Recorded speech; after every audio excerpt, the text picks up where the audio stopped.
Hey buddy, watch this. Hello, Regis Gilbin is the name and Hearthstone is the game, and this is part 3 of my Witchwood card review. Now this time around I do only have 2 cards. That's because Blizzard is trickling these out, but of course I didn't want to wait another 4 or 5 days to do more cards.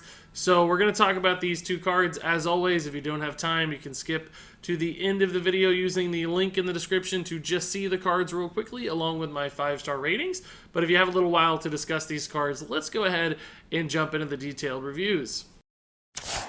Starting off here with a warrior card that looks awfully familiar. That's right, if you don't watch all my videos, you might have missed this, but real quick, check this out. So up next, let's move on to a warrior card here. I'm calling this one Forest Fire. This would be a new 2-mana spell for warrior with Echo, and it reads, deal 1 damage to all minions. Yeah, that's right, my custom card Forest Fire is functionally identical to Warpath. Of course, the name and the art are different, but the effect and the mana cost are exactly the same. I nailed it with my custom card prediction, guys. So I do feel like I've talked about this card a little bit already in my custom proposal video there, but that said, I do want to review it now that it's actually real as well. And frankly, I love Warpath. I think it's an awesome card. I designed it. And I think it utilizes the Echo mechanic in a really fascinating way. Because essentially here, you have a 2-mana Whirlwind at its base, which isn't exciting. A 1-mana Whirlwind exists. But suddenly with Warpath, you have so much flexibility to utilize it both defensively and offensively with things like Frothing Berserker or any other warrior card which benefits from being damaged, of which, of course, there are a handful. None that see a ton of play necessarily, but with a card like Warpath, maybe something like Rotface, for instance, could become way better. But essentially, because you have so much control over how many times you utilize Warpath, that makes it so interesting. If you need a Consecration, for instance, you just need to kill a bunch of 2-health stuff that your opponent has played, hey, Warpath can be that Consecration. If you need a 4-damage AoE, maybe you can play an 8-mana Flame Strike. If you're super desperate and have to kill a 5-health minion, then hey, you might have to spend 10 mana using your Warpaths, but that's something that you can do. Also, if you get a Frothing Berserker stuck, maybe you just cast it 3 times with a giant board to buff your Frothing Berserker into the high heavens to kill your opponent. So I really like the utility and flexibility of this card. It's one of those things where you have to be kind of careful and do a little bit of math and figure it out and sort it out, all of which are rewarding aspects in Hearthstone. And from a strength standpoint, I think it's absolutely something that Warrior could run in defensive decks. It's just that super flexible AoE. Offensive decks can use it.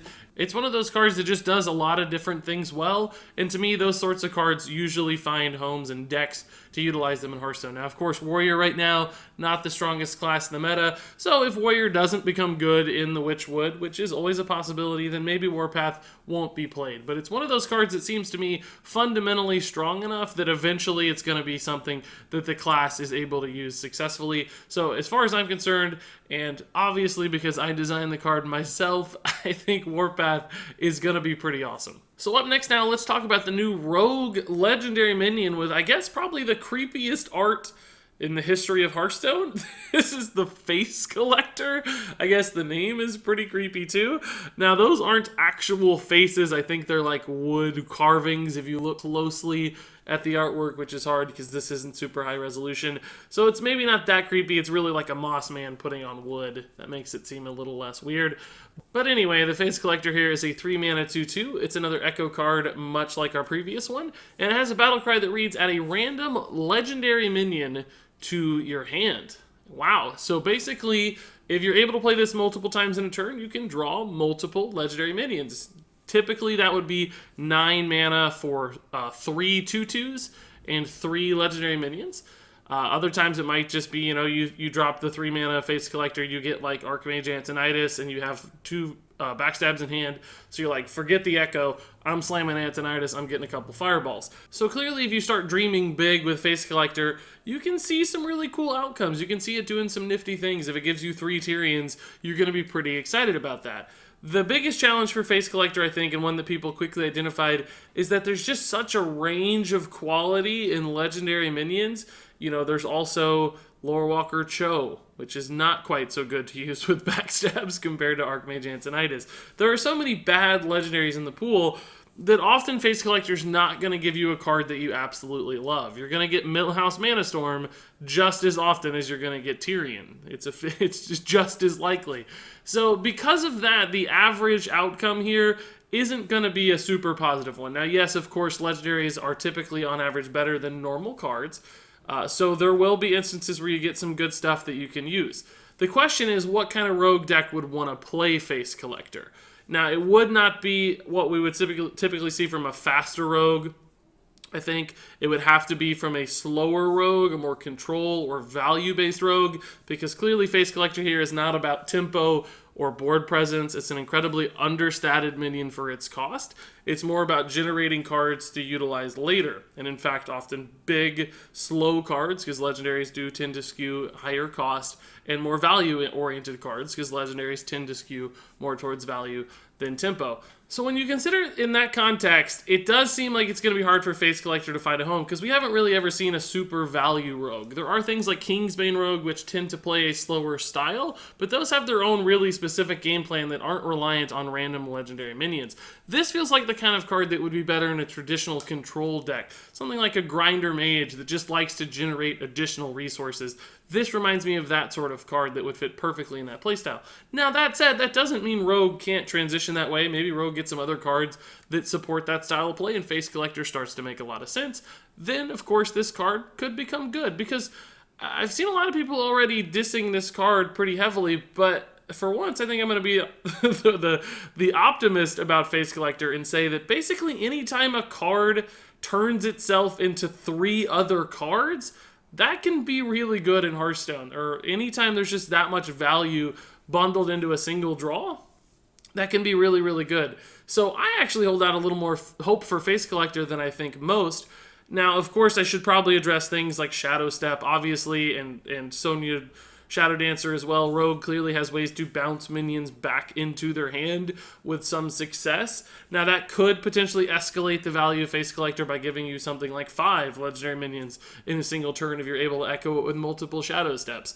And hey, that's cool. That's a nice little bonus. But that said, in the kind of deck that I think Face Collector would be successful, I don't think cards like Shadow Step would often make a ton of sense. So maybe there is that occasional Sonya Shadow Dancer play, because of course if you do play 3 of these, you're also getting 3 2/2 bodies, which isn't usually going to be super significant in a control matchup, but can't be disregarded. You are in fact getting a little bit of stats on the board, which isn't terrible when you're also drawing 3 new cards generated out of nowhere. So, and if there's 3 minions out there, of course, that means Sonya Shadow Dancer has a higher likelihood of one of them surviving and actually getting an additional Face Collector back, which again, you can start to echo and create some crazy chains. You can see why this would be good. You can see how it could turn into a lot of raw value over the course of the game. I think it's still challenging. I think it's difficult to pull that off. I think Rogue isn't necessarily the best class for that right now. So there are some major hurdles for Face Collector to overcome in my eyes. But essentially, to me, I'm suggesting the potential does exist. This isn't an absolutely terrible card.